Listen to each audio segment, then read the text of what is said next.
आज ना आपण गुढीपाडवा स्पेशली अशी थाळी करणार आहोत बघा. पुरणपोळीची थाळी तर मी आधीच अपलोड केलेली आहे माझ्या चॅनलवरती, सो तुम्ही ते जाऊन बघू शकता. पण आज आपण बघणार आहोत पुरी भाजी हे सगळं बेत वगैरे कसा करायचं ते. कारण पुरणपोळी तर नॉर्मली कोणी पण घरी करतच नेहमी, पण हे पण थाळी जी आहे ते एकदा नक्की ट्राय करा पाडव्याला. काय करायचे, वांगे घेतलेले आहेत. वांगे चांगल्या प्रकारे पाण्यात टाकायचे, धुवून घ्यायचे सगळे वांगे जे आहेत ते. तुम्हाला जेवढी भाजी बनवायची ना त्याच्यानुसार तुम्ही बनवू शकता. हे 5 ते 6 माणसासाठी मी एवढे वांगे घेतलेले आहेत. चांगल्या प्रकारे त्याचे जे वरचे जे काटे असतात ना ते काढून घ्यायचे आणि वरचं देठ असतं ते थोडंसं वरचं शेंड्याचं कट करून घ्यायचं आणि असे 4 भागे करायचे. मस्त कांदे बघायचं खराब वगैरे तर नाही येण्यामध्ये. सगळे कांदे असेच करून घ्यायचे, पाण्यामध्ये टाकून ठेवायचे, कारण जेणेकरून वांगे जे आहेत ना ते काळे पडणार नाहीत.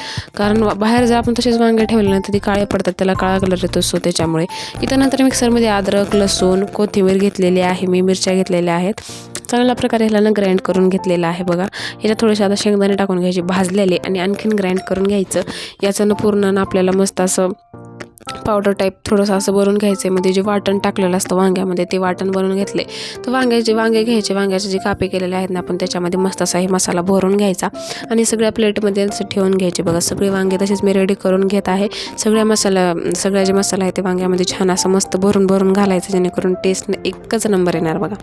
इथं दुसरीकडे घेतलं आहे मी कुकर आणि आज आपण भाजी कुकरमध्ये बनवणार आहोत. कारण कढईमध्ये भाजी बनवतो ती भाजी शिजत नाही तरी पण जाते, टेस्ट पण छान नाही लागत आणि वांगे जे आहे ते काळं लागतं. सो त्याच्याने इथे घेतलेलं आहे मी कुकरमध्ये तेल घेतलं. तेलमध्ये मोहरी टाकली, लसूण टाकला, कढीपत्ता टाकला, आणखीन कांदा टाकला. चांगल्या प्रकारे याला मिक्स करून घेतलं, परतवून घेतलं. लगेच याच्यामध्ये टाकलेलं आहे मी टोमॅटो चांगल्या प्रकारे टाकून चांगल्या प्रकारे खालीवरी मस्त असं करून घ्यायचं बघा.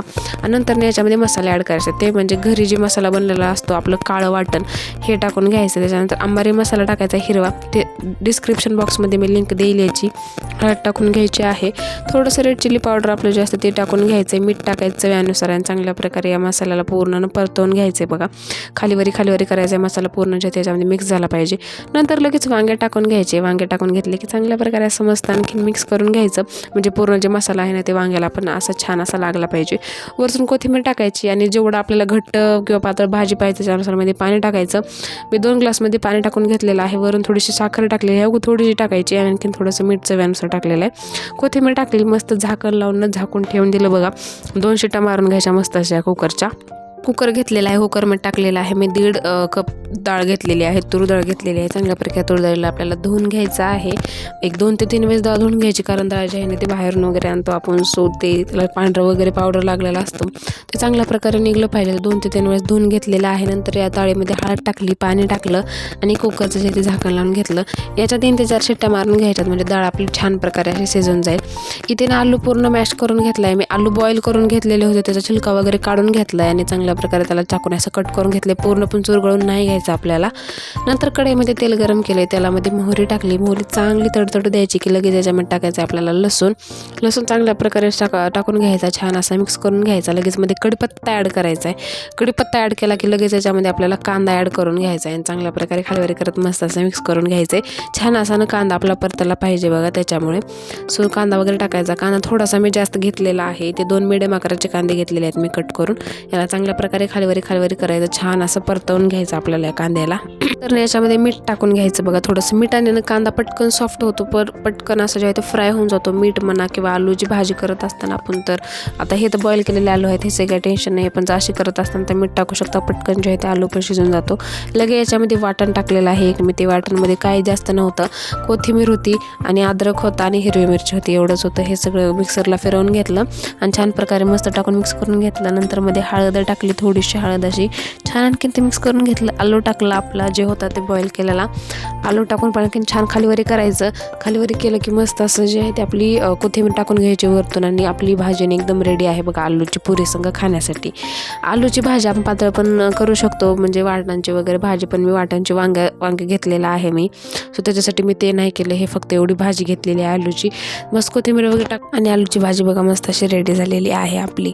तर चांगल्या प्रकारे खालीवरी करत मस्त भाजी रेडी झाली. इकडे ह्या 2 शिट्ट्या पण झाल्या आणि लगेच आपली मस्त वांग्याची भाजी पण रेडी आहे. त्याच्यावरती पण कोथिंबीर टाकून घेतली आणि छान असं मी सर्व करून घेतलं. आता वरण बनवायला घेऊयात. वरण मी साध्या प्रकारेच आज बनवत आहे. आपण दाल तडका वगैरे काय बनवत नाही. मस्त काय करायचं, साध्या प्रकारे बनवण्यासाठी तेल गरम करायचं, म्हणजे मोहरी टाकायची, लसूण टाकायचं, कढीपत्ता टाकायचा, टोमॅटो टाकायचं, चांगल्या प्रकारे मिक्स करून घ्यायचं. याच्यामध्ये थोडंसं आपलं नॉर्मल रेड चिली पावडर असतं ते टाकायचं, काश्मीरी रेड चिली पावडर असतं थोडंसं ते टाकून घ्यायचं, मीठ टाकायचं चवीनुसार आणि थोडीशी हळद टाकायची, कारण हळद आपण डाळीमध्ये टाकलेली होती त्याच्याने. आणखीन याला चांगल्या प्रकारे मिक्स करून घ्यायचं. छान सगळा मसाला सॉफ्ट झाला की मध्ये कोथिंबीर टाकून घ्यायची, आणखीन मिक्स करून घ्यायचं. आणि ती डाळ होती ना आपली, ती डाळ चांगल्या प्रकारे फेटून घेतली होती 2-3 शिट्ट्यानंतर पाणी टाकून, आणि छान त्याला उकळी द्यायची. उकळी जोपर्यंत ते स्वतः येत नाही असं तोपर्यंत आपण याला ढवळायचं नाही, जेणेकरून तर्री नाही जाणार आपली. जर आपण आधी ढवळलं ना तर ते तर्री जाणार. आणि गरम पाणी टाकायचं नाही, मध्ये नॉर्मल पाणीच टाकायचं डाळ घोटताना वगैरे जास्त ते तसं. आणि उकळी त्याला जीव द्यायची आधी, म्हणजे छान तर्री येते. इथे नाही कसं ते कपड्यामध्ये दही घेतलेलं होतं मी, अर्धा लिटर दही घेतलेलं होतं. ते चांगल्या प्रकारे त्याच्यातलं पाणी काढून घ्यायचं, वरी काय तर जडवजड ठेवून द्यायचं आणि मस्त साईडला ठेवून द्यायचं. इथे एका बाउलमध्ये काकडी घेतलेली आहे कट करून, मी टोमॅटो घेतलेला आहे, कांदा घेतलेला आहे, मिरची घेतलेली आहे, थोडीशी कोथिंबीर घेतली आहे. त्याच्यानंतर वरती दही टाकलं आहे, थोडंसं रेड चिली पावडर टाकलं आहे, मीठ टाकलं आहे चवीनुसार, धनिया पावडर आणि जिरे पावडर टाकून घेतले, आणखीन कोथिंबीर टाकून घेतली. छान आणखीन मिक्स केलं. मध्ये वरती सगळं मिक्स झाल्यानंतर मध्ये भाजलेल्या शेंगदाण्याचं कूट टाकून घेतलं. हे चांगल्या प्रकारे मिक्स केलं. मस्त आपली कोशिंबीर रेडी आहे बघा. आणि ते दही आपण साईडला ठेवलेलं होतं, त्याचं मस्त पाणी सगळं निचरून गेलं. ते सगळे एका कंटेनरमध्ये साईडला काढलं. मध्ये साखरेचं पावडर टाकलं, थोडंसं इलायचीचं पावडर टाकलं आणि त्याला चांगलं फेटत गेले, म्हणजे आपलं श्रीखंड एकदम रेडी झालेला आहे. तर मस्त आता भात वगैरे करून घ्यायचा, पुऱ्या वगैरे तळून घ्यायचा आणि मस्त आपली थाळी रेडी आहे. तुम्ही ह्या गुढीपाडव्याला ही थाळी नक्की ट्राय करा आणि तुम्हाला कशी वाटते ते मला नक्की कॉमेंट करून सांगा. आणि चॅनलला पटकन सबस्क्राईब करून ठेवा अशा नवनवीन रेसिपीजसाठी.